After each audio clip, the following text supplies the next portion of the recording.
But अभी अचानक से मुझे ये प्लान ड्रॉप आउट करना पड़ा इन द रीज़न बिकॉज मैं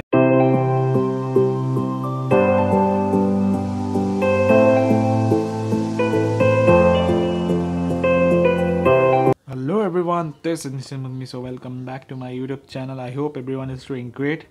So basically आपको देख के शायद से पता चल ही रहा है कि मैं अभी अपने मुंबई वाले घर पे नहीं हूँ, ये मैं सिलगुड़ी वाला फ्लैट में हूँ. सो अभी उसके आगे प्लानिंग है जाने का, घूमने का किधर.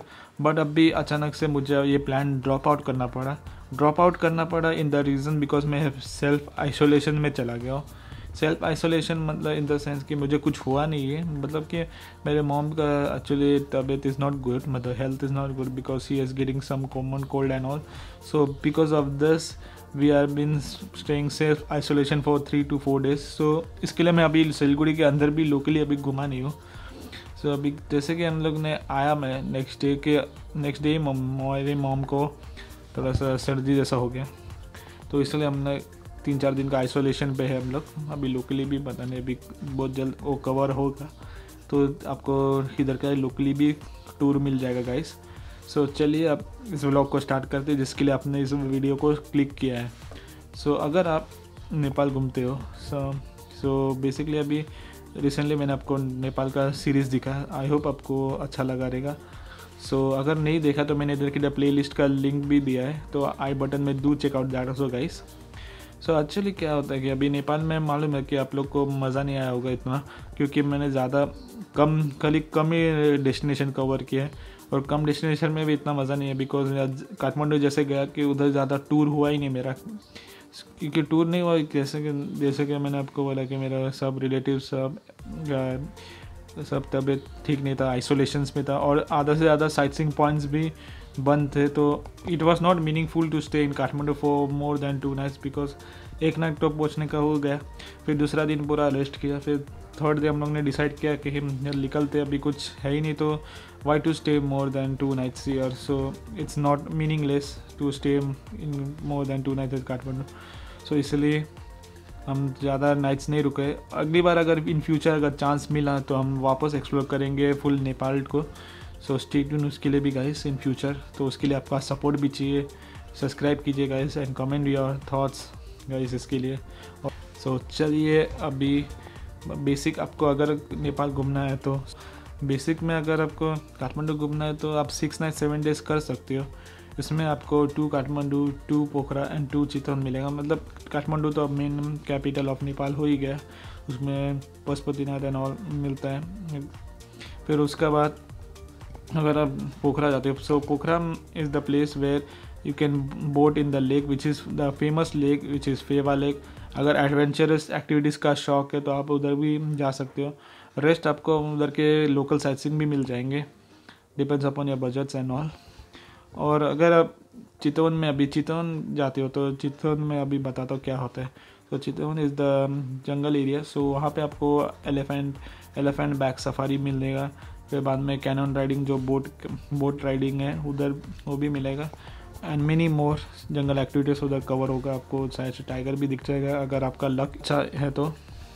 सो अगर आपको, मेरे हिसाब से अगर आपको घूमना है ये नेपाल, तो मेरा बेसिक, तो मैं आपका रिकमेंडेशन है बेसिक अगर आपको जाना है तो 7 nights 8 days. बिकॉज अगर आप 2 nights फटफट करोगे, मतलब जल्दी तो आपको इतना टाइम नहीं मिलेगा खुद के लिए, मतलब कि मिलेगा, खाली आपको रश ज़्यादा होगा. जैसे कि आप ट्रैवलिंग ज़्यादा करके फिर आपको भी हेक्टिक लगेगा शेड्यूल. तो एक नाइट अगर एक्स्ट्रा लेते हो आप तो आपको ईजीली मिल जाएगा, मतलब कि ट्रैवल के भी फ्रीली हो सकते हो और ज़्यादा स्ट्रेसफुल भी नहीं होगा ट्रैवलिंग आपका.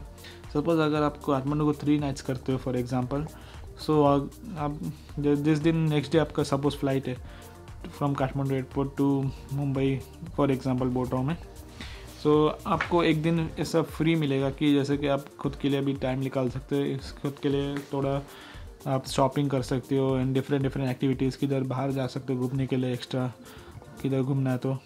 सो ये सब के लिए एक्टिविटीज़ के लिए आपको थोड़ा सा अच्छा फ्री टाइम मिलेगा और ज़्यादा हेक्टिक भी नहीं होगा. सो माय एडवाइस इज़, अगर आप जा रहे हो नेपाल तो बेसिकली आप इतना ही 7 8 days ही कर लीजिए गाइस.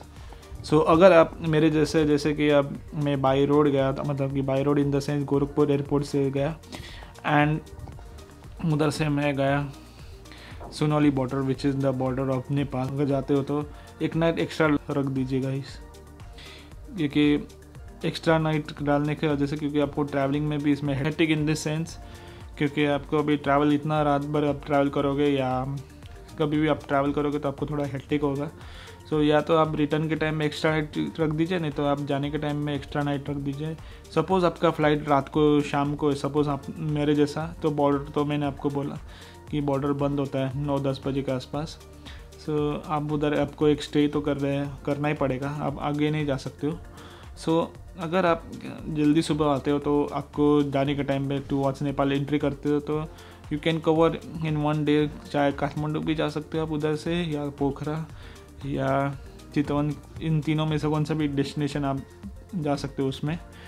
नहीं तो अगर लेट पहुँचते हो तो नेक्स्ट डे मेरा एडवाइसेबल है कि आप जाइए, और क्योंकि 9-10 बजे के बाद तो बॉर्डरें सब बंद होती है। सो अब मैं ब्लॉग कर रहा हूँ अभी अपने माइक एंड दिस ओनली, जो स्टैंड आपको ने लास्ट ब्लॉग में बताया उसी से कर रहा हूँ, क्योंकि अभी तक मैं लोकली मार्केट भी जा नहीं पाया, बिकॉज अभी ये सब आइसोलेशन से ये सब हो गया। अभी जैसे ही मेरा आइसोलेशन ये सब ख़त्म होगा तब मैं जाके मार्केट से अपना ट्राईपॉड का ये मोबाइल माउंट भी ले लूँगा। सो चलिए अभी वापस वीडियो पे आ जाते। सो अभी अगर मेरा बजट, अभी मैं आपको अपना बजट बोलता हूँ कि मेरा एक्सपेंसेस कितना हुआ इन दिस 4 नाइट्स 5 डेज़ में, या 5 नाइट्स 6 डेज़, जितना भी बोल सकते हो आप। सो अगर मेरा बजट गया है अराउंड 4, और अगर आपको गोरखपुर रेलवे स्टेशन से भी सेम, आप मेरा एडवाइसेबल है कि आप उसी एक दिन एक्स्ट्रा रख दीजिएगा इस, बिकॉज हेक्टिक ना हो जाए आपको शेड्यूल। तो it's very good to stay 1 night extra आप रख दीजिएगा इस। तो अभी ना मैं अपना एक्सपेंसेस बात कर रहा हूँ, जितना 4 नाइट्स 5 डेज़ या 5 नाइट्स 6 डेज़ जितना भी मैंने एक्सपेंस किया, सो मैं बताता हूँ। सो डे 1 का मेरा एक्सपेंसेस हुआ है 19,760 रुपीज़। अब मैं बताता हूँ आपको, थोड़ा इलास्ट्रेट करता हूँ कि इतना एक्सपेंसेस कैसा गया मेरा डे 1 का। सो डे 1 का जैसे कि 2 रिक्शा लिया है मेरे घर से, 2 रिक्शा का, एक रिक्शा का 80 एंड 80 × 2 160 हो गया इधर। सो फ्लाइट का हुआ 6,000, 3 जन गए तो हुआ फ्लाइट का 18,000। And the third thing car. So car से हम लोग गोरखपुर एयरपोर्ट से सुनौली बॉर्डर, जिसने हम लोग को चार्ज किया 1600। तो ये हुआ टोटल आपका, आप कैलकुलेट करके देख लीजिएगा इस, आपको आंसर यही आएगा, टोटल 19,760। सो अभी डे 2 का जो एक्सपेंसेस हुआ वो हुआ है 1,374 रुपीज़, और ये है इंडियन करेंसी का मैं अमाउंट बोल रहा हूँ। अगर आपको नेपालीस करेंसी में कन्वर्ट करना है तो मेरा कार का चार्जेस जो हुआ है 2200 हुआ है, जो फ्रॉम, जैसा कि मैं सुनौली बॉर्डर से वो परासी, जहाँ मेरा डैड का ये था मामा हाउस, उधर तक का मेरा 2200 का जो नेपालीस रुपीज़ है, और इंडियन रुपीज़ 1374 रुपीज़। तो इसका तो इतना एक्सपेंसेस था कि बाकी टाइम तो हम लोग आसपास ही घूम रहे थे, तो ज़्यादा एक्सपेंसेस हुआ नहीं। सो थर्ड दिन का जो एक्सपेंसेस हुआ है, सो वो हुआ है एक ब्रेकफास्ट का। सो ब्रेकफास्ट का हुआ 124, एंड एक और टोपी लिया था जहाँ उधर ही लिया, सो उधर भी 124 हुआ। तो टोटल हुआ है आपका, कर लीजिएगा इस कितना, 250 आता है answer. So is it right और नॉट? 249 एक्चुअली में आता है, तो मैंने राउंड फिगर 250 किया है। और बाकी एक्सपेंसेस तो हम लोग ने ज़्यादा घूमे नहीं, क्योंकि ज़्यादा गाड़ी का तो रोहित अंकल ने हैंडल किया उसका। So thank you for him also, thank you Rohit uncle for this lovely service. So अब आते हैं अभी डे 4 का एक्सपेंसेस। मालूम है अपने पोजीशन चेंज किया, क्योंकि एक ही पोजीशन में बैठ के हाथ भी दुख रहा था। सो डे 4 का जो एक्सपेंसेस है, सो पहले हम लोग इधर से अभी परासी से भैरवा एयरपोर्ट गया, जो हम लोग काठमांडू के लिए जो फ़्लाइट पकड़े थे वो भैरवा एयरपोर्ट है। सो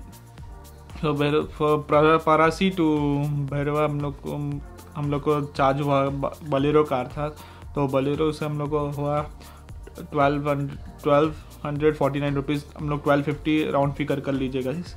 so that is Indian currency में। जो भी एक्सपेंसेस बोल रहा हूँ अभी इसमें, तो वो इंडियन करेंसी के हिसाब से बोल रहा हूँ।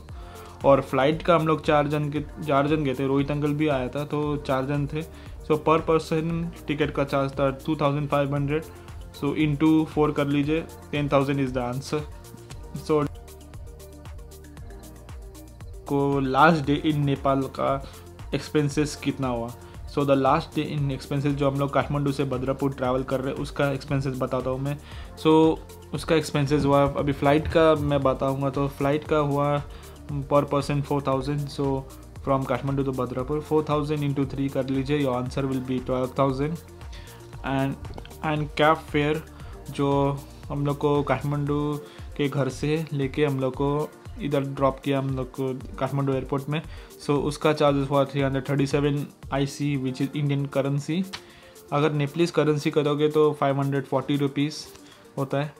सो उसके बाद हुआ फिर दूसरा है जो प्लेन फ्लाइट से उतरने के बाद भद्रापुर एयरपोर्ट से हम लोग ने वापस कैब लिया जो ओमिनी करके था, जैसे कि आपने देखा होगा कि नहीं पता नहीं, गाड़ी को पहचाना कि नहीं पता नहीं, लेकिन मैंने उधर से कैब लिया था, हमको बताया था। सो उसका एक्सपेंसेस हुआ 687 करोगे तो 1100 टूवर्ड्स काकरबिटा तक जो बॉर्डर है। फिर काकरबिटा से तो मेरा डैड का फ्रेंड आया था, वो तो सिलगुड़ी तक हम लोग को ड्रॉप किया उसकी गाड़ी में, तो हम लोग को उसके लिए कुछ एक्सपेंसेस पे नहीं करना पड़ा। सो द लास्ट डे का एक्सपेंसेस जो हुआ था अपना, जो डे 4 का या डे 5 का जितना भी एक्सपेंसेस बोल रहे हो आप, सो उसका एक्सपेंसेस हुआ है 13,024 रुपीज़। और अगर ये सब आपको ये सब डेज का अगर फाइनल अमाउंट चाहिए जो फाइनल टोटल हुआ है, सो फाइनल टोटल हुआ है 45,159। सो आई होप आपको ये ब्लॉग थोड़ा सा इन्फॉर्मेटिव लगा। अगर इन्फॉर्मेटिव लगा है तो प्लीज़ लाइक कर दीजिए, शेयर कर दीजिए और सब्सक्राइब कर लीजिए। And do comment down below your thoughts, how did you like this blog, and subscribe कीजिए मेरे चैनल को गाइस। तो मैं मिलता आपको नेक्स्ट ब्लॉग में। Till then stay safe, stay happy, spread happiness and do whatever makes you happy. Thank you so much for watching till here. और आगे किधर कौन सा डेस्टिनेशन में एक्सप्लोर करेंगे या लोकली किधर एक्सप्लोर करेंगे, बहुत जल्द आपको ब्लॉग में पता चलेगा। So stay tuned guys. Thank you so much for watching till here.